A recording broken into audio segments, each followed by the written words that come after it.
the affordability of living in Malaysia in general. Like, things are cheap in Malaysia. That's the truth. Okay, that's on the positive side. Mind you, I'm not going to be biased. I'm going to balance the equation as clear as possible, guys.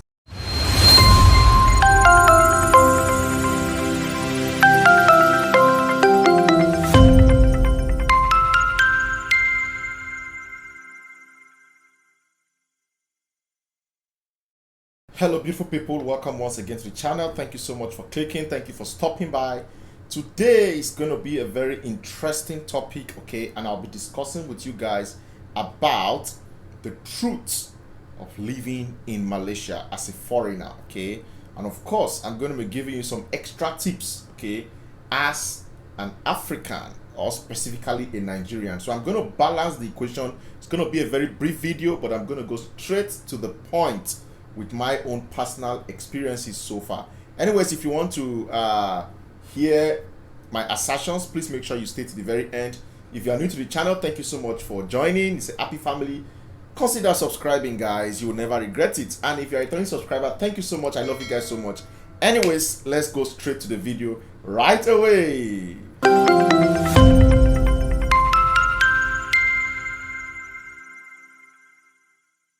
All right, welcome back, guys.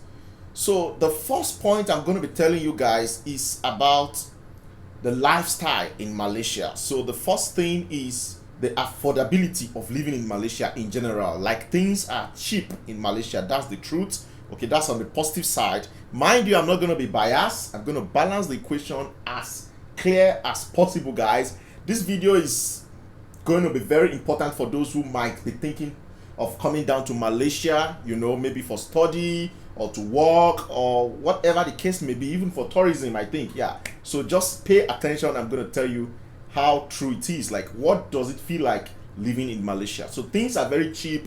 You get to the wet market especially, you can see things actually at a very affordable price compared to what you may get in some other Western countries and all that, and even some other Southeast Asian countries. Yeah, I think Malaysia has a lot of affordable things. Yeah, so number two is the safety, guys.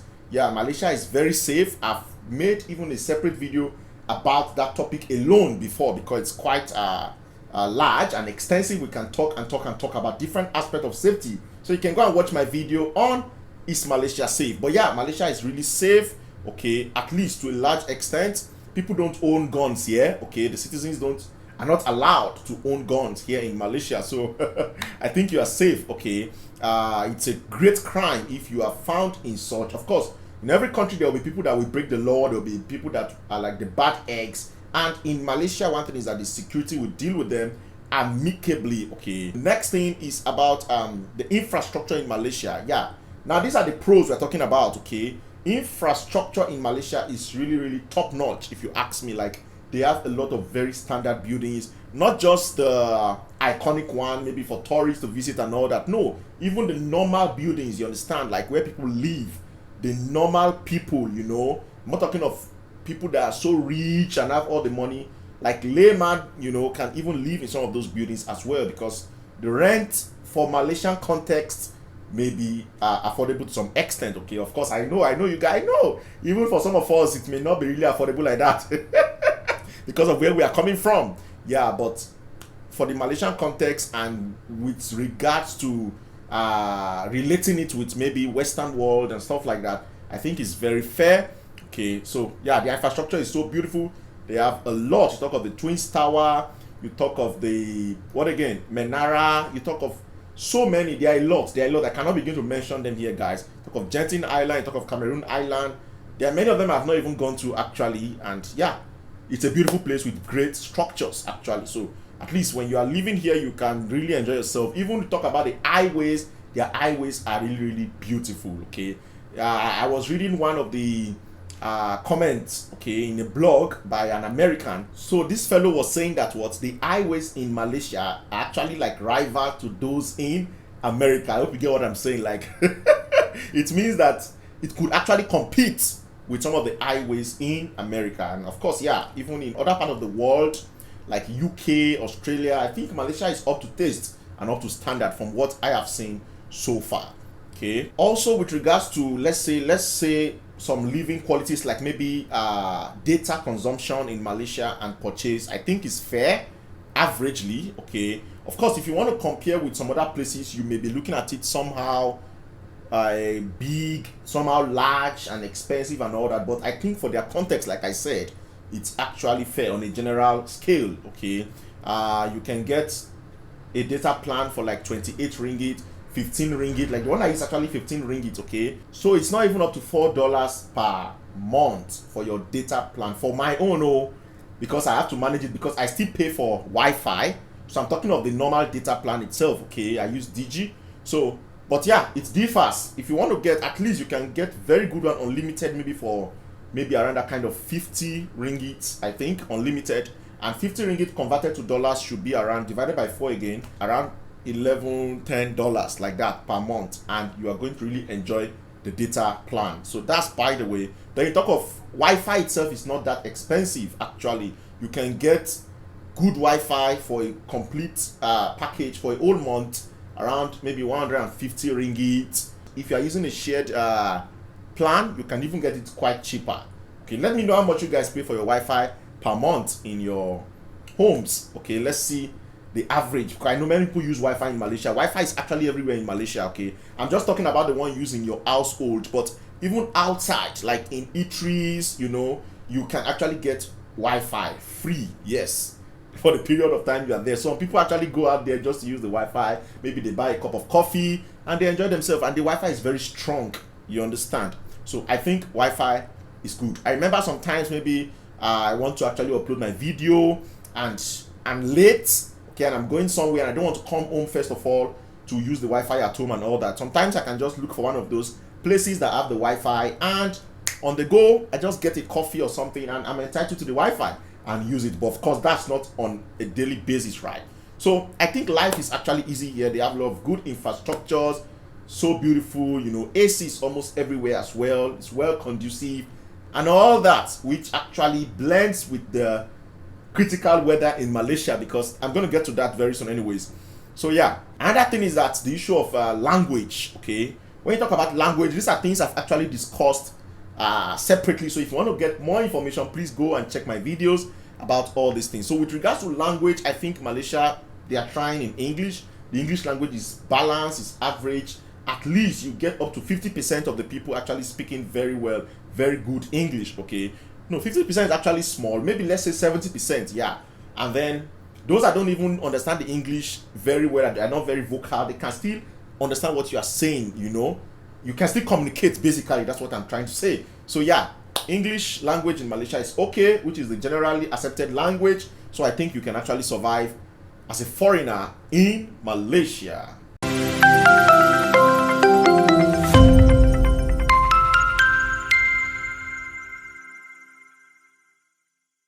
So the next thing I'm going to talk about is the cost of living. Cost of living in Malaysia is actually fair, if I must say, but like I stated earlier, if you compare to some places like where I'm coming from, it's actually very expensive.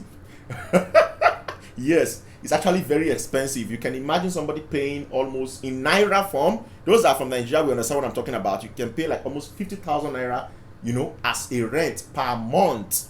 That's very high in my country. Okay, I think the money we used to pay rent here in a year, if I take it to my country to invest, I can actually invest in a very great business that can make me a millionaire, okay, in just few months. Yeah, the money we pay every month, if I gather it together in a year. But yeah, that's the difference, right? But in Malaysia, it's fair to them. Yeah, so you can pay like 400, 450, 500 per month and even higher. That's for sharing. Oh, if you have your own room and you are sharing an apartment. But if you want to get a full apartment, you can pay around that kind of from 1,500 to 2,000, 2,800, 3,000 ringgit. All these prices in dollars, I can actually average it for you. Just divide by 4. That's the average idea of the price in dollars. So you can imagine that, guys. It's not really very expensive, and it's not also very cheap for some people from some other part of the world. But let's just say it's average. That's why I said it's like average cost of living in Malaysia. Okay, then the cost of living also, apart from housing, I just mentioned about housing. When you talk about let's say transportation also, it's very, very cheap in Malaysia. Yeah, transportation is cheap, and there are free buses as well that you can actually use and go to anywhere you want. You just need to know the routes, okay? I know if you're just new in Malaysia, it may not be really easy for you, but after you have spent like some months in Malaysia, or even up to a year, I think you're going to be a pro in how to use the free buses. But of course, free buses will not be free, will not be available all the time, right? So since the buses will not be available all the time, definitely you have to use paid buses sometimes. And if you use the paid buses, it's not even expensive as well. And if you are a student, you are entitled to discounts from your student concession card, the transport card. You can get almost 50% discount from the normal prices that other people are going to pay. So I think that's very fair enough if you ask me. So yeah, living expenses is okay. Then you talk about food. Wow, like food is available. You don't even need to cook.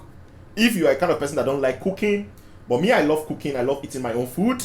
Although I go out also to try foods and stuff like that. I think when I started exploring Malaysia, I got used to their food. You understand? So I eat Malaysian food once in a while. But yeah, I love cooking as well. So, but if you're the kind of person that don't really love cooking, don't worry. You have a lot of variety of food in Malaysia. Yes. And the restaurant business, the food and beverage business in Malaysia, it's a very large one. It's a big market, and you can see food almost everywhere, at almost every corner in Malaysia. And their food, very good, very tasty, very tantalizing. This one, you need to come and experience it yourself, you know, so that you can express how, you know, satisfied you are. Anyways, that's about food and all that. So many things, you know, you can actually balance the equation. I think living in Malaysia is actually very, very fair, if you will ask me, as compared to some other places. With regards to studying in Malaysia, I'm just going to give you tips of the iceberg, but I'm going to do a video about that for those who are actually planning to study in Malaysia. I'm going to be really sincere, okay, about your studies. And if you want to know more about studying in Malaysia, please, you can watch one of my interviews with one of the PhD fellows that studied in University Malaya, okay, from Africa. And I think you're going to get a lot of insights from him, because he's speaking practically. But I'm going to do a video about that as well. So we study in Malaysia, I think, with regards to the price, it's actually average, but still kind of expensive, you know. But yeah, it's okay compared to other countries. And also it depends on the university you are, okay. There are some universities in Malaysia that are very good, but their price is very affordable. If you want me to do a video on the list of universities in Malaysia with the fees, okay, the fee structure, I can do it for you guys, and you may choose to come to one of those universities, okay. Malaysia is very multicultural. That's another thing. Multicultural, you all know that. They have the Malay, the Chinese, and the Indian, and all of them live together in harmony. So I think that's a plus for them. It's a good country, definitely. They don't really fight like that, you know. Everything is peaceful, and the people have what they want. I think that's one major thing. If a country actually provides what the citizens need, it will also reduce rioting, fightings, and all that. Anyways, the locals are also very friendly. Locals in Malaysia are really friendly. If you may ask me, they are hospitable kind of people. I've known Malaysians to be people that are actually loving, okay. They are always smiling. Like, you know, one time I was even thinking that these Malaysians, even if something is really paining them, they will still smile. Like, this is how they are brought up, and I think it's a very good one. And yeah, there's a lot of foreigners in Malaysia also. If you may want to actually have a community of foreigners and all that, they have a lot in Malaysia. Different people are in Malaysia. A lot of visitors come to Malaysia. So there are some spots that you can actually go to, like the Twin Towers, like some of these Genting Islands, some of these tourist areas. When you go to Malacca, you're going to see a lot of foreigners, and you can actually make networks with them right there, okay. Next thing is the healthcare. Malaysia has an excellent healthcare system. It's really, really beautiful, okay. I've not really visited the hospital much times, but the few times I've actually gone to the hospital here in Malaysia, maybe for checkup or for my tests, maybe for my studies and all that, to renew my visa, I think their service is excellent. And yeah, the medical practitioners, they really know what they are doing, and they are more concerned about your health. They're more concerned about you getting well fast and stuff like that. And from stories I've heard from other people, foreigners in Malaysia, with regards to birth cases and all those kind of things, I think the healthcare system is a top-notch one. That is why they're also able to manage the current pandemic, the coronavirus. We hope that things get better and this virus is actually kicked off as soon as possible. Now, guys, after saying all these things, there are some cons, okay. That is, there are some things that may not really sound very well with regards to living in Malaysia from my own personal experience, and I'll just give you just some of them. They are not really more than the positive. Okay, of course they are less than the positive, but number one of the things I think I'm not really okay with, okay, in living in Malaysia, is the fact that as a foreigner it's really difficult to work. That is the truth. If you are lucky to get a job in Malaysia as a foreigner, then you are lucky, you understand, but like it's not so easy like in some other Western countries like that. So that's the truth. If you're coming to Malaysia, please come on a budget. That's my advice for you, okay? And the only kind of work you can really do in Malaysia is to create a job yourself, like what I'm doing. Of course, yeah, you have to create something for yourself to do, okay? So if you have skills, you can create a job and nobody will disturb you. But like getting a job in Malaysia, except the petty jobs, that's what you may be able to get, and I guess many people don't really want that, right? So yeah, if you're coming to Malaysia as a foreigner, if you're not coming to work, if you're coming as a student, please come prepared, okay, so that you don't get stranded in the country. We hope things get better. We hope they will give more opportunities to foreigners to even work in the future, especially when you have graduated. We hope so. But that doesn't mean that they don't have the opportunities. Yeah, there are some foreigners that are in this country and they are working, you know, they are living well, they're living fine. So I think things are going to be better very soon, if you ask me. Okay, so number two is the issue of visa. Like, some people complain a lot about the issue of visa in Malaysia, and I think it's also true. So these videos are actually to make improvements, you understand, and to hear the cry of people. Okay, so I think visa issue should be reconsidered and should be actually treated amicably. Not everywhere. I think at the end of the day, it depends on your institution, because I'm talking from the perspective of a student, okay, a foreign student in Malaysia. Some of the institutions, like my former institution, University of Malaya, they actually treat us very well and they do their best. There are just a little cases of people that said, this and that, there are challenges and all that. Yeah, but like even my current institution, UniKL, they also did very well, and my visa, I had no problem. But I hear many foreigners saying that they have problem with their visa and the thing is just hook at a particular point. So yeah, I think Malaysia should try to improve in that aspect, okay? And also they should try to also extend the visa, because in Malaysia most of the visa is just 1 year. You have to renew every year, you have to pay and all that. So I think they should think about it, maybe giving 2 years visa or stuff like that. But I know they have their own reasons for all this, you know, so that somebody may not come and say they are studying and then they don't make any progress. You know, when you want to renew your visa in Malaysia, you have to what? Provide the progress report from your university, you know. Have to be signed by a supervisor if you are a research student, or signed by your HOD, and whatever the case may be, so that they are sure that you are actually studying in the country. Okay, we are rounding up now, guys. So the next thing that actually makes me dislike Malaysia, not like I really dislike the country, but yeah, that it's quite not really palatable, is the way the forces actually embarrass the foreigners sometimes. Yeah, it happens, yes, especially we. Okay, I have been very privileged not to really fall into their hands. Of course, they have stopped me once or twice since I came to Malaysia, and it was just a friendly discussion, you understand. But some people, it's not really friendly for them. I've heard of people that were doing PhD here and they're actually very good students, you understand, from my side, and because they did not have their what do you call it, the passport, even though the person claimed, according to what he said, that he actually provided the slip that the university gave him while the visa was being prepared, but they still took him and locked him up. I think that is not fair, if you ask me. This channel stands for sincerity, positivity, and simplicity. The fact that you are simple doesn't mean that you are not sincere, okay? That's what I try to prove on this channel, so we have to say the truth as it is. So I think Malaysia is getting better with regards to that. I hope they treat foreigners more better, especially those from our side. You cannot count everybody as bad, do you understand? So I think there's a need to actually balance the cases, and things will be fine at the end of the day. Apart from these little things, if you ask me, okay, the weather is okay, very hot. As you can see, maybe I'm even sweating now, I don't know. The weather is very hot, but that one we cannot do anything because it's nature and it's God's gift, okay? But the truth is that they have ACs almost everywhere, and you can actually manage the weather very well in Malaysia. Anyways, that brings me to the end of this talk. What do you think? Let me know in the comment section below. What are your experiences about living in Malaysia? If you're a foreigner or you have visited Malaysia before and you came across this video, let me know. I would love to interact with you. And as a Malaysian, what do you think about my assertions, and what do you think will be good, okay, for the government to actually implement to improve the relationship between Malaysia and the foreign countries, and most especially with Africa, okay, because I noticed that there is a lot that the both continent or both country can actually benefit from each other, and I think we need to actually see how to ensure that things are balanced, okay, and the both countries are satisfied. So let me know in the comment section below. I would love to read your comments, and we hope things get better. Anyway, stay safe anywhere you are, and let me know the topics you may be interested in for me to talk about with regards to my experience in Malaysia. Anyways, till I see you next time, stay positive, be sincere, and be simple. Much love, and God bless you. Bye bye. Bye bye.